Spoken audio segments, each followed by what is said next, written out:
ಎಲ್ಲರಿಗೂ ನಮಸ್ತೆ. ನಾನು ನಿಮ್ಮ ಚಿನ್ಮಯ DS ಸುಬ್ರಹ್ಮಣ್ಯದಿಂದ. ಇವತ್ತು ಕಾಲೇಜಿಗೆ ರೆಡಿ ಆದೆ, ಬಟ್ ಶಾಕಿಂಗ್ ನ್ಯೂಸ್ ಇತ್ತು.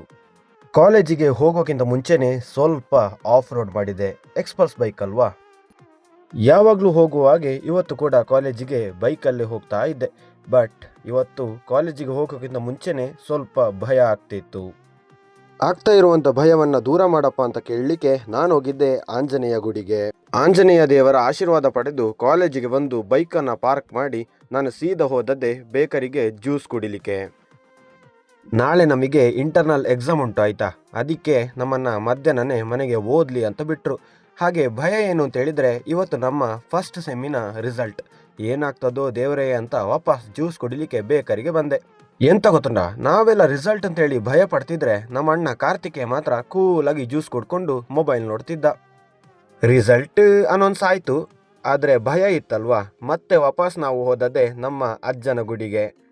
ದೇವರ ಗದ್ದೆಯಲ್ಲಿರುವ ಸ್ವಾಮಿ ಕೊರಗಜ್ಜನ ಗುಡಿಗೆ ಹೋದ್ವಿ. ಬೈಕನ್ನು ಪಾರ್ಕ್ ಮಾಡಿದೆ. ಅಜ್ಜ ನನ್ನ ಕಾಪಾಡು, ರಿಸಲ್ಟ್ ಮಾತ್ರ ಎಡ್ಡೆಡೆ ಬರಡು ಅಂತ ಕೇಳಲಿಕ್ಕೆ ಅಜ್ಜನ ಗುಡಿಗೆ ಹೋಗಿ ಭಕ್ತಿಯಿಂದ ನಮಸ್ಕರಿಸಿ ಅಜ್ಜನ ಗಂಧ ಪ್ರಸಾದ ಹಾಕಿಕೊಂಡೆ. ಅಜ್ಜನ ಗುಡಿಯಿಂದ ಮನೆಗೆ ಬಂದು ಭಯದಿಂದ ರಿಸಲ್ಟ್ ನೋಡಿದರೆ, ರಿಸಲ್ಟಲ್ಲಿ ನಾನು ಎಲ್ಲ ಸಬ್ಜೆಕ್ಟ್ ಕೂಡ ಕ್ಲೀನಾಗಿ ಪಾಸ್ ಆಗಿದ್ದೆ ಗೈಸ್. ತುಂಬ ಖುಷಿ ಆಯಿತು. ಸೆಮ್ ಎಕ್ಸಾಮ್ ರಿಸಲ್ಟ್ ಬಂತು ಗೈಸ್, ಬಟ್ ನಾಳೆ ಇಂಟರ್ನಲ್ ಎಕ್ಸಾಮ್ ಇದೆಯಲ್ಲ, ಅದಕ್ಕೆ ಓದ್ತಾ ಇದ್ದೆ. ಎಂತ ಗೊತ್ತುಂಟಾ, ಎಷ್ಟೇ ಕಾನ್ಫಿಡೆನ್ಸಿಂದ ಒಂದು ಎಕ್ಸಾಮನ್ನು ಬರೆದ್ರು ಅದರ ರಿಸಲ್ಟ್ ಅಂತ ಹೇಳುವಾಗ ಸ್ವಲ್ಪ ಭಯ ಆಗೇ ಆಗ್ತದೆ ಅಲ್ವಾ.